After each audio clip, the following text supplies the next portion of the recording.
हरिः ओं तत्सत् श्रीमते रामचन्द्राय नमः। रामं रामानुजं सीतां भरतं भरतानुजं सुग्रीवं वायुसूनुं च प्रणमामि पुनः पुनः। श्रीसीतानाथ समारंभां श्रीरामानन्दार्य मध्यमाम् अस्मदाचार्यपर्यन्तां वन्दे श्रीगुरुपरम्पराम्। श्री सीतारामचंद्र भगवान की जय। हरिशरणम। भगवान की अति विशिष्ट कृपा से हम लोग सनातन धर्मावलंबी सभी जन शास्त्र सिद्धांतों की कुछ विषयों पर नित्य चर्चा करते हैं। अभी एक बहुत अच्छी बात मन में आई तो हमने सोचा इसी विषय को प्रस्तुत करें। श्री आदिकाव्य जो वाल्मीकि रामायण है, उसके प्रणेता, उसके दृष्टा, उसके रचयिता श्री वाल्मीकि जी महाराज हैं, महर्षि वाल्मीकि हैं। और उन महर्षि वाल्मीकि को आजकल अपनी राजनीति को बिखेरने के लिए, धर्म से जिनका कहीं से कहीं तक संबंध नहीं है, वो तो ये कहा करते हैं कि वाल्मीकि जी कोलभील थे, किरात थे, इत्यादि प्रकार से वाल्मीकि जी को निम्न वर्ण कुलोत्पन्न सिद्ध करते हैं। देखो, महर्षि वाल्मीकि जी जो हैं वो सबके हैं। हम ये नहीं कहते कि केवल किसी एक जाति या एक समुदाय विशेष के वो हैं। संत सबके होते हैं। सर्वजन हिताय सर्वजन सुखाय की भावना से वे, उनकी श्वास प्रश्वास जो है वो निश्वसित होती है। वे किसी एक विशेष जाति विशेष, एक दल विशेष, एक मत विशेष, एक पंथ के नहीं होते, सबके होते हैं। सबके कल्याण के भाव से वो तत्प्रोत होते हैं। तो हम ये नहीं कह रहे हैं कि कोलभील किरातों के महर्षि वाल्मीकि नहीं है, उनके भी हैं, लेकिन हमारे हैं तो हमारे ही वर्ण में उत्पन्न हुए और शास्त्र के सिद्धांतों को एक तरफ कर देना, ये सब बातें ठीक नहीं है। आदि काव्य श्रीमद् वाल्मीकि रामायण का ही वाक्य है, वेद वेद्ये परे पुंसी जाते दशरथात्मजे वेद प्राचेतसा दासीत साक्षात रामायणात्मना। वेद ही श्रीमद् वाल्मीकि रामायण है। परात्पर परब्रह्म सर्वेश्वर सच्चिदानंद भगवान ही श्री राम है और ब्रह्मा जी ही श्रीमद् वाल्मीकि जी है।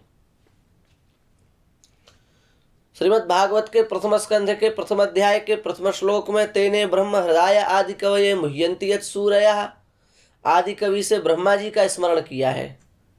और वही आदि कवि शब्द श्री महर्षि वाल्मीकि महर्षि के लिए प्रयुक्त हुआ है। एक ही शब्द दो लोगों के लिए प्रयुक्त हो रहा है, इसका मतलब क्या है? वो दो नहीं है, वो एक ही है। वही आदि कवि शब्द श्री ब्रह्मा जी के लिए, वही आदि कवि शब्द श्री वाल्मीकि जी के लिए। इसका मतलब क्या? ब्रह्मा जी वाल्मीकि जी अलग अलग नहीं है, वही एक है। और स्वयं वाल्मीकि महर्षि की प्रतिज्ञा है श्रीमद् वाल्मीकि रामायण में, प्राचेत सोहम दशम पुत्रो राजर्षि सत्तम, मैं 10वां प्राचेतस हूं। और वेद प्राचेतसा दासीत, इस वाक्य पर भी जब आप विचार करेंगे तो समझ में आ जाएगा कि ये प्राचेतस हैं, अर्थात ब्राह्मण कुल उत्पन्न है।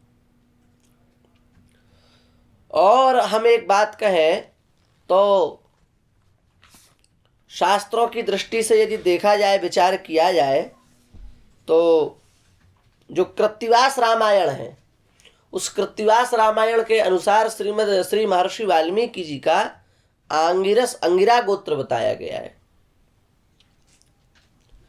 इस दृष्टि से विचार करने पर यह बात पता चलती है कि ये परम पवित्र ब्राह्मण कुलोत्पन्न शरीर वाले हैं। अब यह जो बात है कि चोरी करना, हिंसा करना, लूटपाट करना, ये तो कोल भील किरातों के काम हैं, ये करते थे इसलिए ये कोल भील किरात थे, ऐसी जो चर्चा है उसको हमें शास्त्र की दृष्टि से समझना चाहिए। क्योंकि देखो, शास्त्र का ही एक वाक्य है, उपलब्धौ यत्नः क्रियताम। यदि कोई बात समझ में नहीं आ रही है अथवा जैसी समझनी चाहिए वैसी हम नहीं समझ पा रहे हैं तो खोजने का प्रयास करना चाहिए। मनगढ़ंत ये ऐसा है वैसा है इस प्रकार से बात नहीं करनी चाहिए। शास्त्र की दृष्टि से विचार करना चाहिए। विचार करने पर सब बात अपने आप स्पष्ट हो जाएगी। तो जब शास्त्र की दृष्टि से विचार करते हैं तो यही सिद्ध होता है कि ये मूल में ब्राह्मण है, परंतु कुसंग के कारण इनमें ये विकृतियां आ गई थी, जो कि स्वभावतः सिद्ध है। कुसंग को न कुसंगति पाई न साई, गोस्वामी जी का वाक्य है। संसार में ऐसा कौन है जिसको कुसंग प्राप्त हो और उसका नाश न हो जाए। कुसंग से सबका नाश हो जाता है। इसलिए तो प्रियादास जी महाराज ने अपने भक्तमाल के अंतिम में जब उन्होंने अपनी टीका को समाप्त किया तो भगवान से क्या प्रार्थना की, भक्त सो विमुखता को मुख ना दिखाए भी। जो आपके भजन साधन से विमुख है उसका मुंह नहीं देखना चाहते, क्योंकि उसका मुंह देख लेंगे तो कहीं ना कहीं कुसंग हो जाएगा और कुसंग से जीवन का नाश हो जाता है। धुंधकारी की कुसंग से क्या स्थिति हुई, अजामिल की कुसंग से क्या स्थिति हुई। ये क्या ब्राह्मण नहीं थे? ब्राह्मण ही थे। कुसंग से पतन हुआ इनका। वही स्थिति इनके साथ भी घटित हुई। कुसंग मिल गया और कुसंग के कारण इनका पतन हुआ और चोरी आदि करने लगे, इन सब कार्यों को करने लगे। किरातों के कुसंग में फंस गए, इसलिए किरात हो गए। किरातों के कुसंग में फंस गए और किरातवत आचरण करने लगे। किरातों के समान आचरण इनके हो गए। किरातों के जैसे चोरी करना, लूटपाट करना, ये सब ये करने लगे।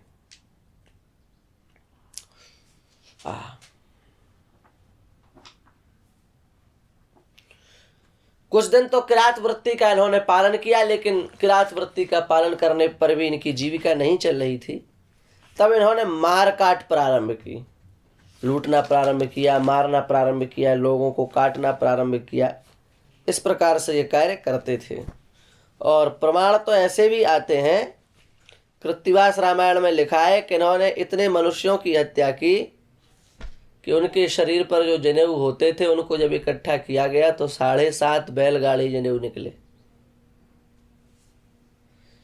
7.5 बैलगाड़ी तो केवल जनेऊ थे, तो कितने मारे होंगे इन्होंने अपने जीवन में। ऐसा इनका विकराल जीवन हो गया।